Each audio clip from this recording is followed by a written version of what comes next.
Hey, this is No Losses, Just Lessons. I'm Mike Trigg, Saba Baptiste. and 813-727-305. Everybody, man, I'm trying to reach all you guys in the state and beyond. Oh, yeah. I guess I want to start off by just being thankful and acknowledging people that was big in my life in a positive way and negative way, actually, because all of it helped. Love that. First, my mom, she raised my brother and I by herself at a very early age, did the best she could. And then my grandmothers and my grandfathers were really big. I tell you, my physical appearance comes from Naomi Trigg. She didn't play, and I got a T-shirt on today because she made sure I had to have one on. Wisdom that I speak with to young people and people in general come from Sally Stevens, my other grandma. She always said, baby, pick that penny up because penny make dollars. Things like that, and save some money for tomorrow. I came from Sally Stevens, and then Annie Mary, hard work. It didn't really matter, just hard work, man. We had to put that. I can remember my brother and I washing dishes at age 3 and 4, standing in chairs. And when I tell this story to my kids, they swear that I'm telling a falsehood, but that's what it was. It was just hard work.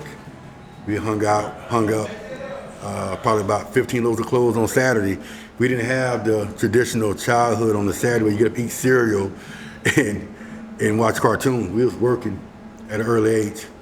And then you got my uncles, my Uncle Charles and his wife Sandra was so big, man. He was a military guy. He came back to Tampa in '89, right when I needed him to. That's when I don't know if he came back exactly in '89, but he became a part of my life in '89. And Sandra and Charles is one of the main reasons why I got out of high school. They was not having any other way. My Uncle Eric was real big when I went to college, went to Fort Valley State. He took me up there. Then I got the guys, LA, that made me compete.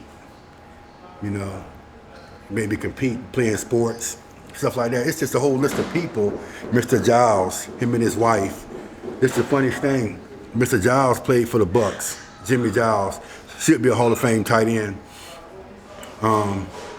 But he has an insurance adjusting business, and I got my first job working for Giles Adjusting Group. And he was saying, hey man, you need to go do the Storm. And I was coaching my kids' football team.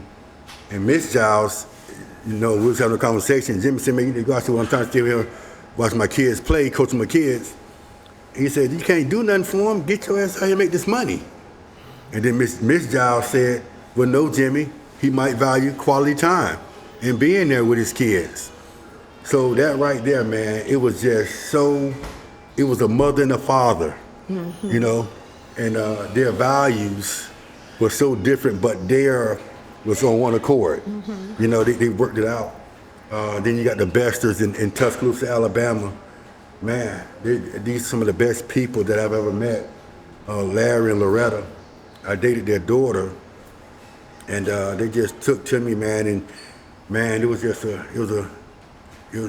real big in my life. They were huge in the way that I see things from a Christian perspective and just being a great person. And then my wife's family, Tawanza, her family's some of the best people that ever been around. They had old school morals and values that I try to display to my kids and what I want for my grandkids. So, if I missed anybody, I'm sorry. But all these people in my experiences have made me the man that I am. My brother, my older brother, we're 14 months apart, but I swear he's like when we was growing up, it was like 3 years. He was so far ahead of me. And he was a real big brother back in the day. And, great friends, Ronnie Holder, Roger Williams. I can go on and on. Redbone, my partner, all my partners in college, Drenzo Payne, Tate, Ant Hall, all of them had a part in who I am today. Frat brothers, Aaron Jeffries, Rob Mosley, then my line brothers, Sean, Sam, Dre, Rashawn. That's it. Let's go, Miss Auburn. Tara Banks, I appreciate you. Who else? Raina Longshore. I can go on and on, man. There's a lot of people that helped me become who I am. Okay. That's wonderful. Yeah. Yeah. So it's always good to take the time to thank the people, that made you who you are. Right. Do you have anybody that was instrumental like that in your life? Wow. I had a lot of people, The floor is yours. Oh my. I mean, I'm just going to say, I'm not good at unpacking things like you because it's so emotional because I lost my mother when I was quite young. Okay. So a lot of things that happened within that before my mom, she was great. Right. And then I had to find greatness in other people, right. That nurtured me and motivated me. Right. But one of the things I can say that I find motivation in the smallest of things, you right. know. And I've been tested a lot in my life, and there have been people like my Uncle Lambert, my Uncle Josh, my Aunt Johnny. No matter what, they kept those values in front of me, and they pushed me to greatness when, instead of allowing me to feel sorry about the loss of my parents or my father wasn't in the picture at that time, they allowed me to grow up and say, here's what you can do. And as I got more confidence, I just moved forward one step at a time. So yes, it's people all over the world that have embraced me as a daughter, as a friend, and have helped me. Right, that's big. And I forgot two of the most important people in my life, and they passed on, but my Auntie Andre, she just loved me different than my Auntie Gwen. I mean, I can tell you stories about those two, you know what I'm saying? Like, Right. Andre she worked for National RX, a pharmaceutical company. She had stock, and she would sell her stock every year. And she'd be trying to find me to give me money. Imagine that. Yeah. And Auntie Gwen, every time I went out to a nightclub, when I was clubbing, she would always iron my clothes, whatever, do everything. Cleaners actually. I would be the sharpest kid. And then when I would come in, most people go to Gyros, get some chicken wings and stuff like that. It'd be 3:30 in the morning.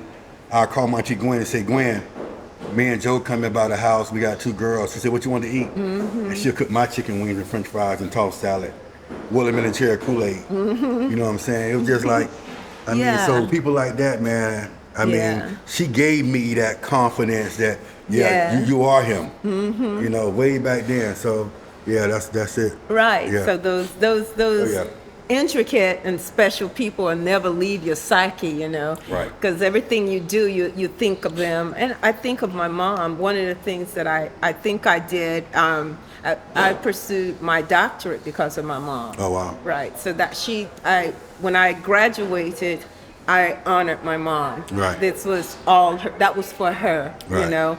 And she would tell me a lot of things that I know, like living off of the earth. My mom taught me that. Okay. My Uncle Lambert, my Uncle Josh, Right. they would say, you can eat this or you can't eat that or plant this, and always have your own garden, your little small garden, but just have it. Right. So those things went everywhere with me. Yeah. And my Aunt Johnny, she used to make all my clothes. Oh, wow. Everything. She used to make everything. I mean, undergarments, Yeah. dresses, everything, you Wow. know. So, yeah. So all those people who made me who I am, I give them all of the respect, Yes, you know. ma'am. Okay. So today we're going to talk about, we're going to try to finish the thread from last time. This is February the 27th, and we know we're Black every single day of the year. Right. But there's some things that we are trying to make sure that this is for scholarship, for learning, for research, just to kind of take our community further in their knowledge. There are so many people that have contributed to this society, America. And I'm just gonna When you say America, The world. I know Thank you're you. going to, the Yeah, world. yeah, They have yeah, contributed yeah. to the world. And that's a good point because the people I'm going to talk about today, Right. you're right. You're Right. 100% right. But I want to just say, I know some people out there may know, if they don't know, their parents know. Roberta Flack, she died. Okay, she died on February the 24th. And she was born February the 10th, 1937. In Black Mountain, North Carolina. Some of her famous songs, she was a singer and a pianist. Some of her favorite songs, Killing Me Softly with his song, and The First Time I Saw Your Face. I think that's some memory. She was diagnosed in 2022 with AMS, which is a monotropic lateral sclerosis, Okay. and she died of that. Oh, wow. They say usually when they diagnose that, you have about 5 to 7 years to live. So Right. she died. So for all the people who know her, she was really contributed a lot. Yeah, and that song "Killing Me Softly," Lauryn Hill redid that. Okay. Yeah. Okay, that's good. Yeah.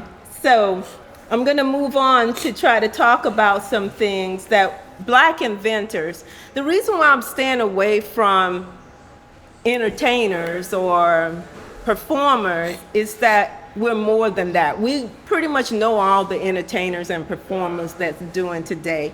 And what we did last week, we talked about inventors that are here and inventions that are still being used. So I'm gonna follow that thread, and I'm gonna start with Jesse Russell, a Black American, invented the modern cell phone digital cellular base station, which transmits signals between radio towers and mobile devices.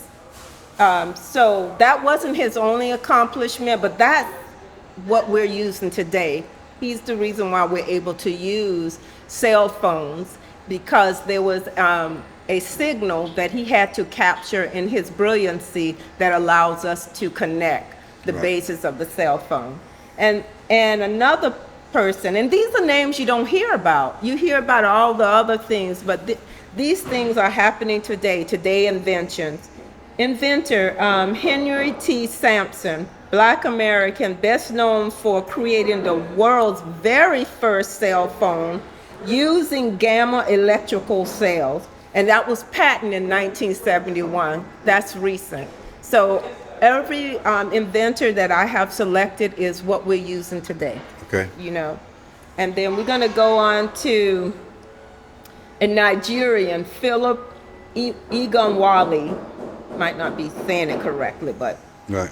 designed the connection machine. The connection machine is how all internet is connected around the world. Oh wow. He was the first person to design that this computer can be connected to this computer and that computer. Oh. Therefore, internet is born. Okay. He is the person that is known for that service. Wow. And that was like in 1989. Wow. Mm-hmm. That's big. That's big. That's what I'm saying, you know. And then we have, for the females, I didn't forget you, so I'm coming up on that. Earl Lucas, Hey, Auntie.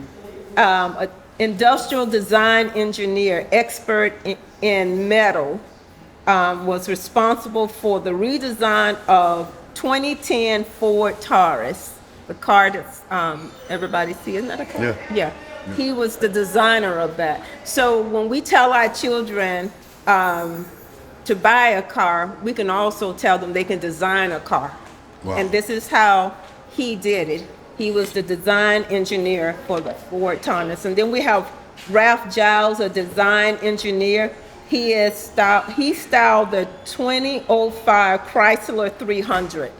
2005 Chrysler 300. That's a nice car. That was big. Right, a black man Yeah, yeah. designed that. Wow. So, and joined Chrysler in 1992, became the chief and senior design from Chrysler Corporation. He's there today. Yeah, that car kind of pushed Chrysler to the forefront because Yep. it was a slick automobile.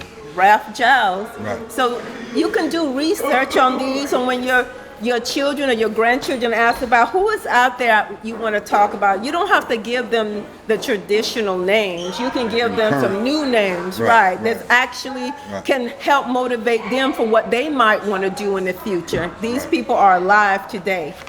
Okay, so so I want to just talk about just recently 2 black women, national inventors, first time Hall of Fame, 2 black women. One name is, come on here. So these 2 black women, the first 2 black women to be inducted in the National Inventor Hall of Fame. Decline that. One is Mary Kenner, and she has this black lady has the most patents. The most patents, and Mary Kenner, she designed the sanitation belt. If you're a woman, you have heard of that. What is the sanitary belt? We know what that is. But within her discovery and her invention, she has the most patents, this black lady here. And then Marilyn Rogers Croak, currently VP of Engineering at Google, invented the technology for Zoom. Wow. Microsoft Teams and Facebook Messenger and much more. Wow. This and that's today. She's working there today. Yeah. Her name is Marion Rogers Croak. I just want to make sure we know what's going on out there. Okay, so that's one thing there.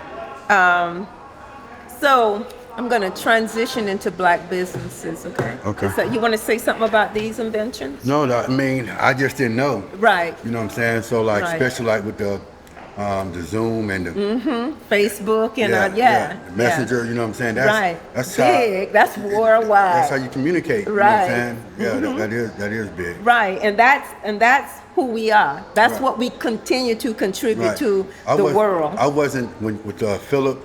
That didn't surprise me because we've always been different. When that 300 came out, that car, you know what I'm saying? It was so popular. It was slick. Everybody wanted one. So I didn't know who designed it, but you talking about Ralph Giles, So I wouldn't be. That didn't surprise me because it was a nice, sleek automobile. It looked like us. Right, and he's still there. That's a body of knowledge we can share with our kids. You know, instead of buying, you can design. Right. You know, you can be a part of those creations, and that's what not getting to our children. So they look like they're on an island and no one is really talking to them about what you can do. But you said something that was really important when we was talking before the show, and I said, you write your notes, do you want an iPad? You said, well, I have an iPad, but when I write it, it sticks. And that's so true. a lot of kids now, they're allowing cell phones into schools. Right. You know what I'm saying? And kids take their notes on their cell phones. So, I like to write too. Because still like to write. You know what I'm saying? It's just, I gotta put my hands on it. Right, exactly. For it to be real to me. Right. But I was getting at, like you're saying, like the kids, we're trying to further their knowledge and well-being. But man, if we got a serious task. We do. I want to ask the Boo something right now because I see he got his family here, got his son over there. Like, what's going to be something that you're going to do for your son to make sure his education level exceeds your expectations?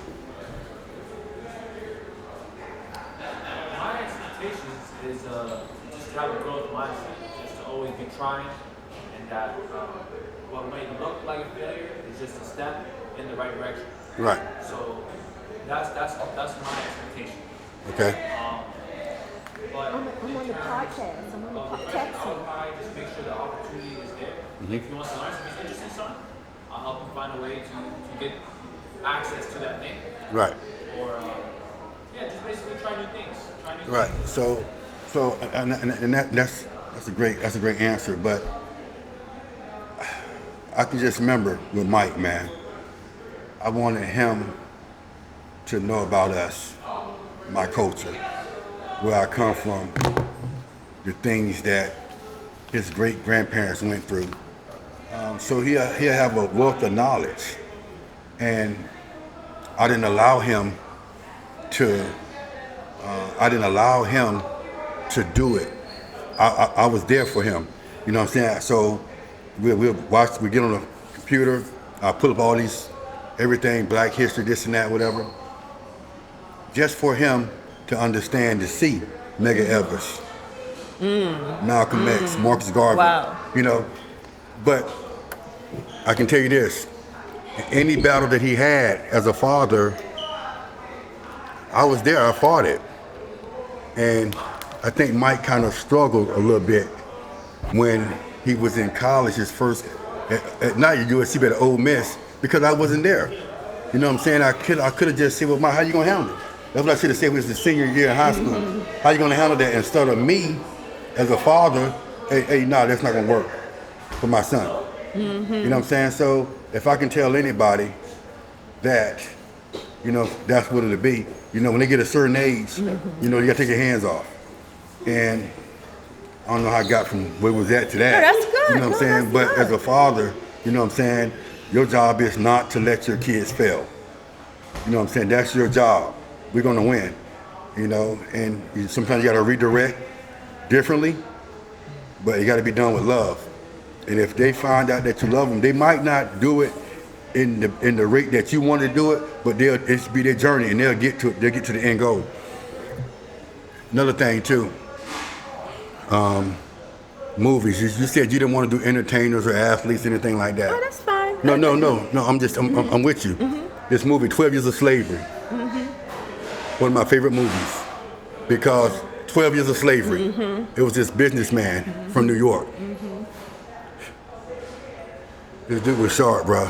He was so sharp, and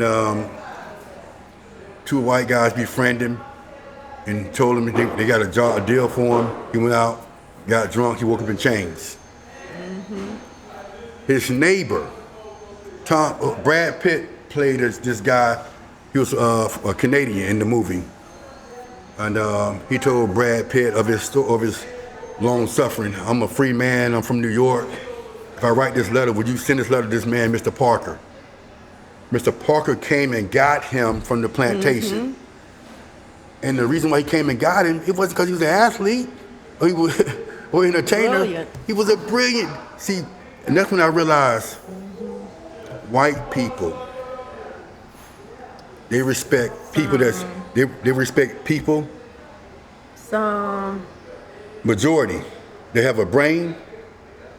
They respect that. Your physical appearance means a lot to them. Mr. Parker came and got him. You know, so I made Mike watch that movie. He don't really like watching movies like that, but he watched that movie, and I said, why did Mr. Parker come get him? And he understood. Yeah, Dad, because he's a businessman. I said, Mike, that's what they respect. He wouldn't have came and got him as a basketball player, but as a football player, he wouldn't have came and got him. So challenge yourself. I know you're a great athlete, but challenge yourself academically. I mean, I invested like down there $200,000 in your education in high school, from middle school to high school, you know? So that's it, man. But, you know, and that's very important, man. We are so much more than athletes and entertainers. Yes, that's you know, why so, I stayed away. That's a good point. Yeah, You know, I had a friend, she called me up and she was like unhappy. She said, did you hear that they're going to get rid of Black history? They're not going to tell our children or any other children about Black history. I said, you know, it's not a real concern because parents should have been teaching their kids in the first place. I said, we're the only group that don't teach our kids who we are. We're the only group that does that. Hey, hold on. I'm going to cut you off. Come right here, young lady. Come, get right here. Get right here. Yeah, How you doing? I'm good. Hey, now look, this is my auntie Mary Rita, okay? Now she's been a mother to so many of my cousins. You know what I'm saying? So like, she's one of these people that I didn't mention, but she just walked through here. And man, she helped shape and mold me into what I am today. And I'd be remiss not to put her on this. I gotta tell you some stories about her real quick. My auntie, she took us to the movies at an early age, and it was a lot of us. She had a big old pocketbook with hot dogs and Cokes and chips. So I'm just being honest with you. And then she took us. She was the first person to take me to Red Lobster. when it was over there off the causeway on the water. It was upscale back then, you know, and you know, she pretty much told me I can get what I want, but out of respect, I got fish and chips. I was just happy to be there. And then she took us to the airport, and took us to the airport just to watch the planes take off. She was way before her time. I'm just being honest with you, man. What you do when you got a lot of children. Yeah, And busy and out of trouble. And man, she make the best chicken and sausage pasta and turkey cheshire. I mean, I love this lady right here, man. She's my guiding light. I ain't gonna tell you no lie. You wanna say something on the podcast? Well, you called me on I was trying to be English speaking. All I can say is that you have to put in order to get out. That's You right. can't expect the world to grow your family for you. None of us are perfect, but do the best that you can. And that upbringing was from our elders. They instilled things in us that carry over in our everyday life. We have to remember, when you hear mama said that, grandma said that, we are just going in that circle. We're carrying what we were taught. Now, and we came out of the circle. We got to get back in, because the village has been broken down, watered down, so to speak. We got to start somewhere and revamp the village. Yes, ma'am. And none of, like I say, no one is perfect but Father God. So we have to go back to that part.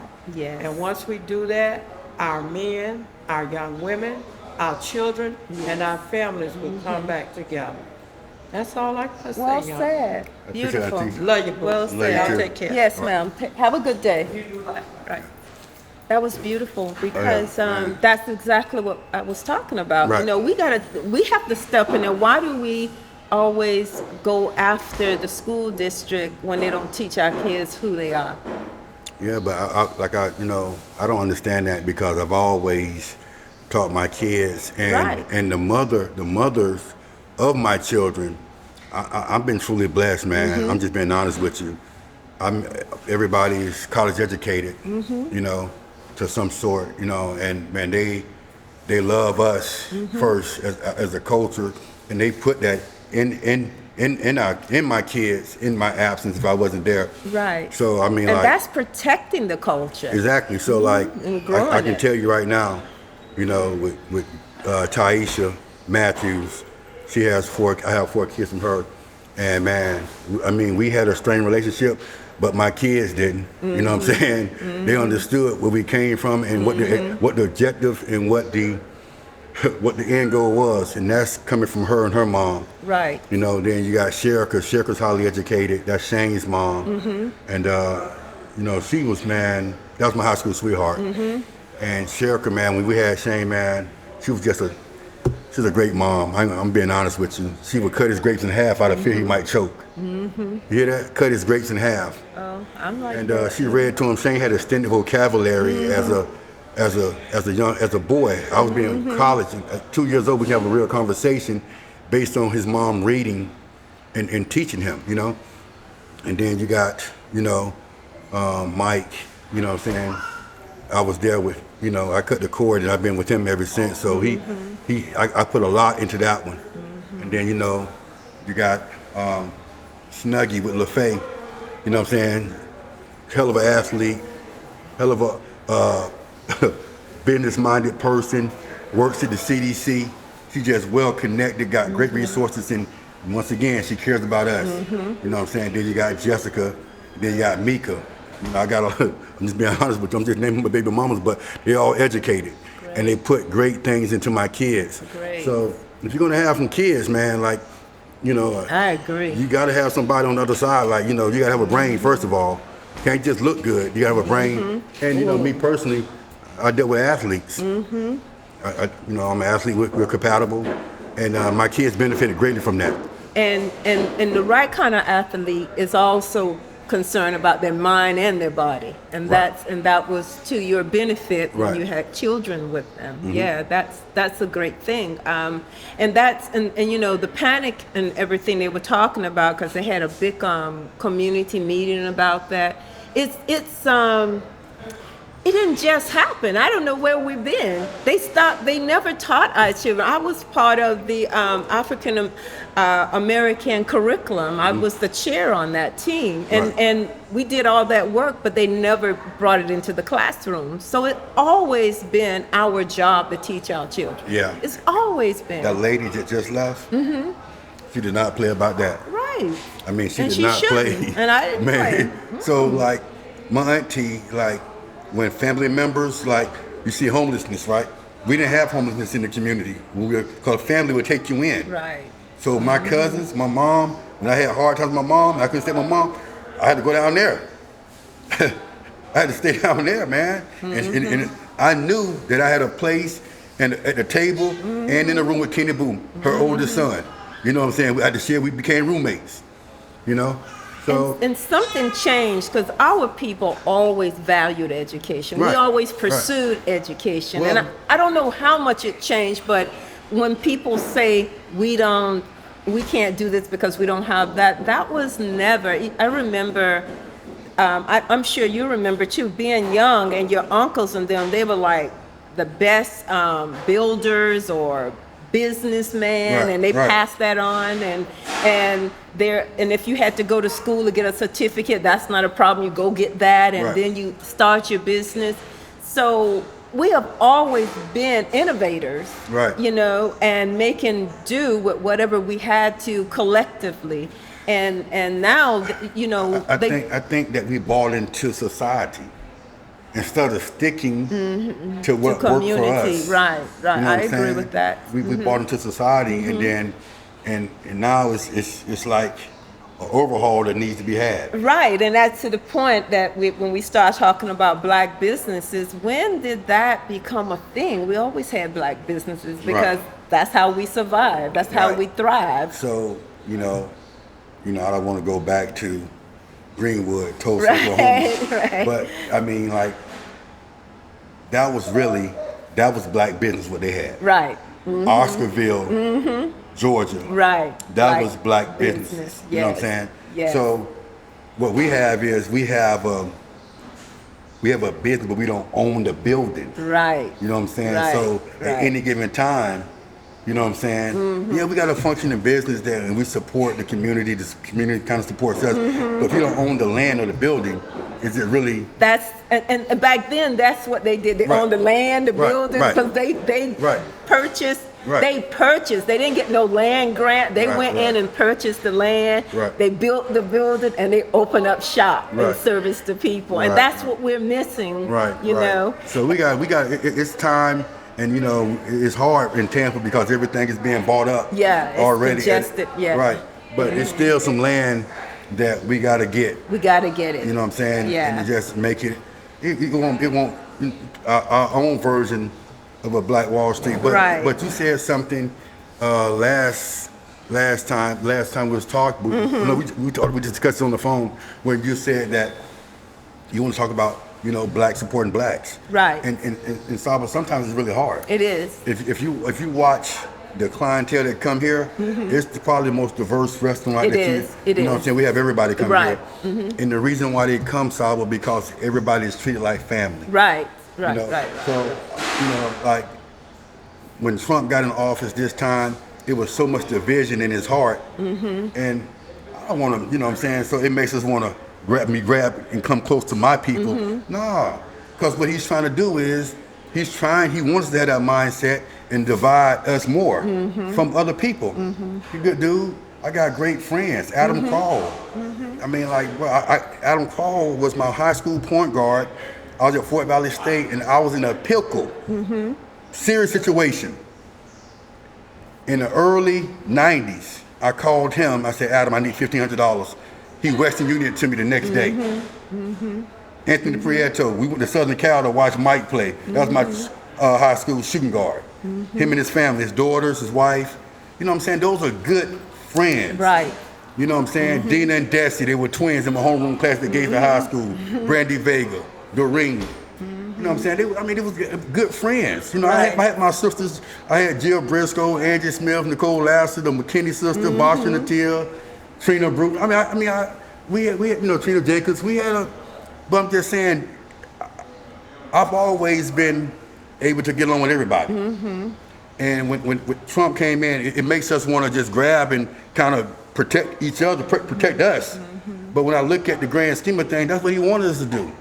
I'm not fit to ostracize my white friends because our president wanted to send us to Guantanamo Bay if you don't belong here. That's his issue. And so when we come to CONAS, man, we're going to treat everybody like family. So just a couple of questions to get onto the segment before the show ends. I just want to ask the audience a couple of questions.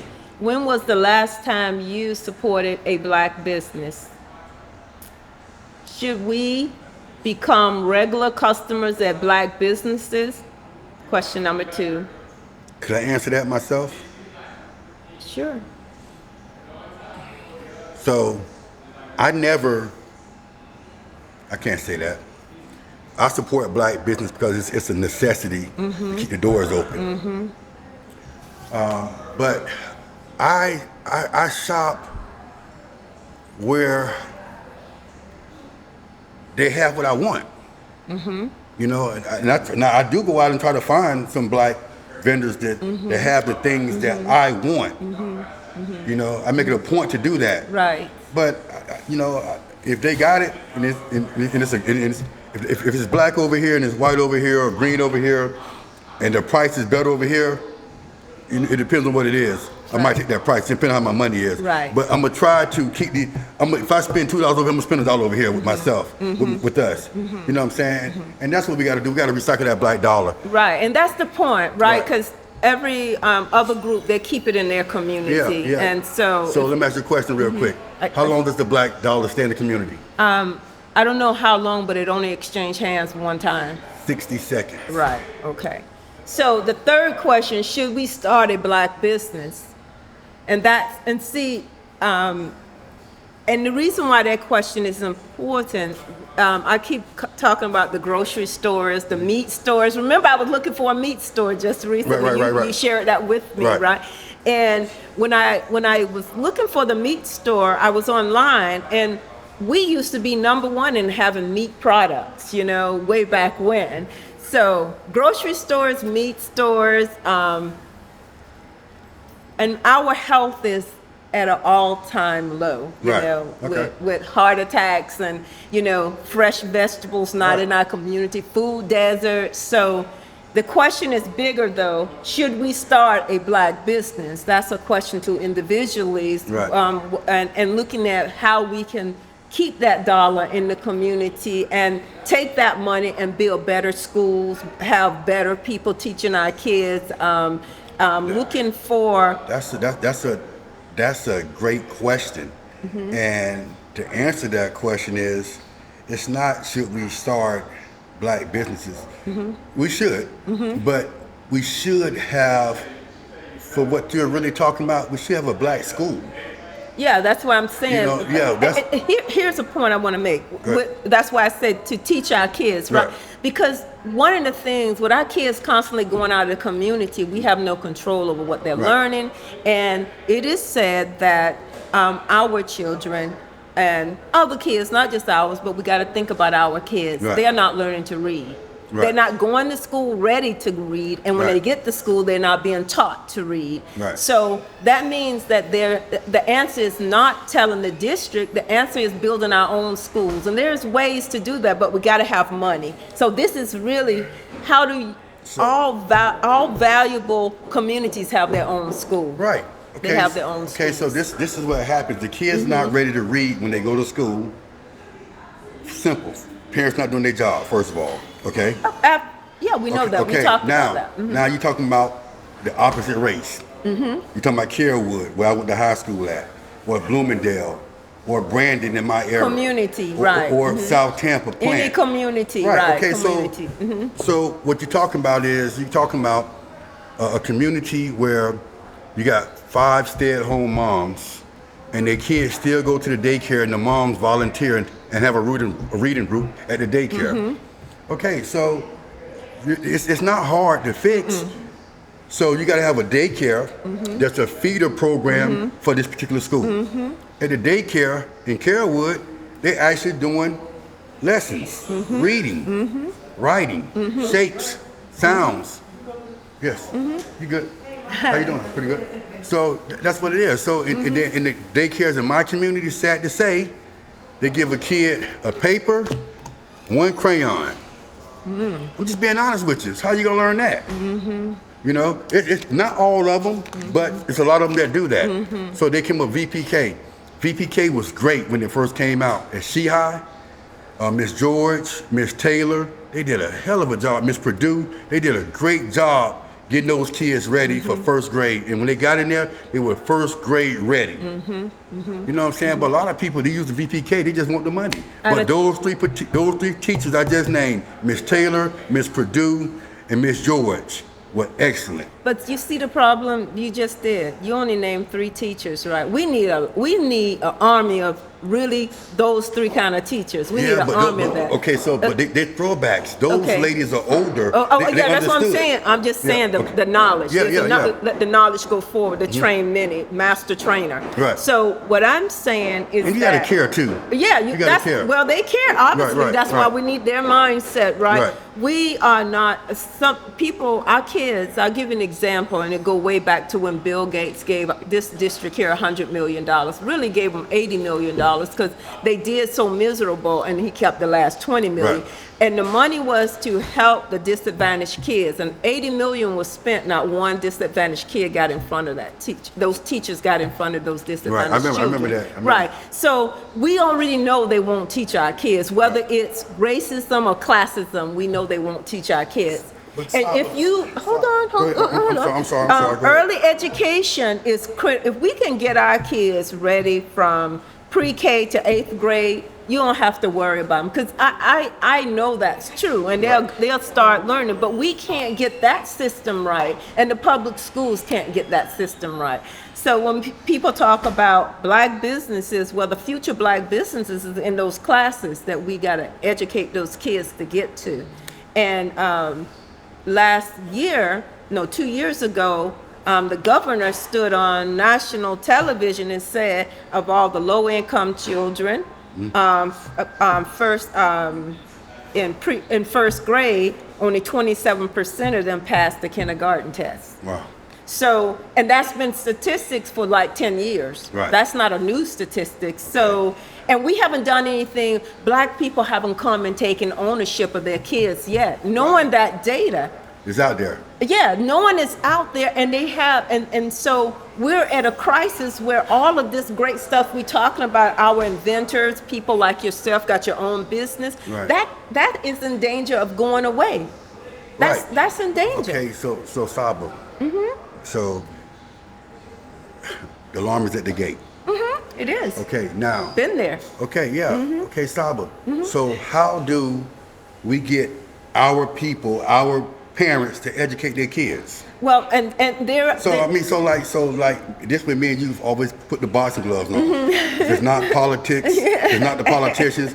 I'm always on ownership on us. Right. Yeah. No, I'm with you on that, because Right. I taught my kids. Right. Exactly. I didn't send them to school to be taught. But when I hear you say the district won't teach our kids. But here's what I'm saying. I started a conversation. A lady called me talking about Black history, right? And the first thing she'll tell you, say, no, it's our job. Right. It ain't got nothing to do with the district. Right. Matter of fact, we should teach our kids so well that any test they put in front of them, they can succeed and move forward. I say, but it starts at home. So I am in agreement with that. Right. But there is competing arguments out there. The reason why she called me, because their mindset thinking you send your kids to school to be taught. Yeah. So since we know there's a long history that they're not doing it, and we can't follow the money, we don't know where the money going. Right. You know, we don't know if we know the money is not getting to the schools, and then what it looks like when the money gets to the schools. We don't know what's happening. Right. So, but why are we so complacent and sitting back, and every year you have the same complaint? Well, you can change that, because there's so many different areas you can educate your kid. Right. They have a thing called micro schools out there where you can have 100 students or less in the micro schools and teach kids. But we won't implement anything. We keep thinking somebody else is going to fix our problem. That's the frustration for me. Right. So the thing about The that. parents won't fix it, and then they send him to school, and the school won't fix it. Right. So the thing is right here, and I'm not saying that it's not a concern of mine, because it is, because people that you're talking about are going to be the ones going to have to take care That's of me right. when we're older. You know what I'm And saying? move everything forward. The culture got to move Right. forward. So the thing about that is too, Saba. My baby is 20 and college educated. All my kids college educated, thank the Lord. And I thank their moms for playing their role, playing their part. You know what I'm saying? But it falls on us, man. I agree. And you know, But we're the vanguards for children that their parents don't see the light, or they can't educate the kids. So every time somebody come here, Saba, and their school age was from middle school or elementary to college, we're in college, I'm on them. You know, I'm telling them about, hey man, make sure you're looking for this, and this. Make sure you're doing this, and this. You know, so I'm just trying to help them along the way. And the best way I can. Right. You know, even though I stopped teaching, you know, I'm still Same. a member of the school district. I still got right. I can go to certain schools and talk or whatever, and I do that. But at the end of the day, if the parents don't pick that ball up, kids gonna be lost. Parents have been brainwashed. They actually think that it's okay to just get the kid up and push him in school. They don't know that there's a lot of things your kids. For instance, Another thing too, I mean, cut you off. They took away a program that was so big in the summertime. What was it called? Upward Bound. Upward Bound used to be in South Florida. All the kids, USF, all the kids used to go there. I have worked at a Stayed in Fontana Hall. Yeah, You know what I'm saying? It was educational yes, based. I don't know. all education. Right. So I don't know why they did away with that. But that's the thing. They did away with a lot of good programs. They used to have family literacy program where the parent, if the parent and the child was in literacy program. Right. And they taught the parent how to be the first teacher. They did away with that. Right. So there were programs that was so strategically beneficial and worked, but they took it away. Wow. But still, it still goes to the parent. Right. You know, because the first thing I gave my grandkids, my granddaughter, she already got 6 books, Right. and she only 3 months. Right. And you know, and both of my kids, they, even if I'm not there and they were in school, well, where you going from 12th grade? Oh, I'm going to college. They already knew that, you know. So They knew that. So listen, I didn't know that. You know what I'm saying? So when I left South Side and went to Gaither High School, I had 3 black guidance counselors, Miss Booth, Miss Norton, and Miss No, Smith. Miss Booth. Yeah. She was probably and man, I was going to college. They said, what's your plans? I said, nah, man, I'm graduating, man. That's it. Well, you going to college. So they want me to go to South Carolina State and the University of South Carolina, because that's where y'all all 3 of them went. I was like, no, I'm not going to South Carolina for anything. But they pushed me to college. Right. You know what I'm saying? So that's the difference in today's educators. Well, you know what I'm saying? Well, my son was, he's now 20, turning 24. Right. Well, I remember when he walked in the house, because, you know, being only income was my income. Right. So I sent him to private school, did all those things. So I'm tapped out. He said, oh, don't worry, I'm going to go get me a scholarship. So he went in and did 1,400 on the SAT. Oh, yeah. All right. Yeah. You know? So he knew, I don't know, because she's stressed and she got 2 jobs. I need to make sure I can afford college. But see, that's the thing. When you love your kids and they love you back, they will make the sacrifice for you too. Yes. You know what I'm saying? So that's it. So man, hey, It's true. It's true. we probably went over a little bit, man, but I know. Hey. But I just got to do one more shout out. Okay, go ahead. So the part of the black business, I think we need to know, you know, it's a Google search, and then there's some black businesses out there that do not come up on your Google search that you might know. Like at the Tampa flea market, I spent a lot of dollars with black businesses at the Tampa flea market on 56th Street on the corner of 56th and Bush. Okay. And then I want to mention a shout out to Conan Barbecue, 1510 North Hubert Avenue, Tampa, Florida, 33607.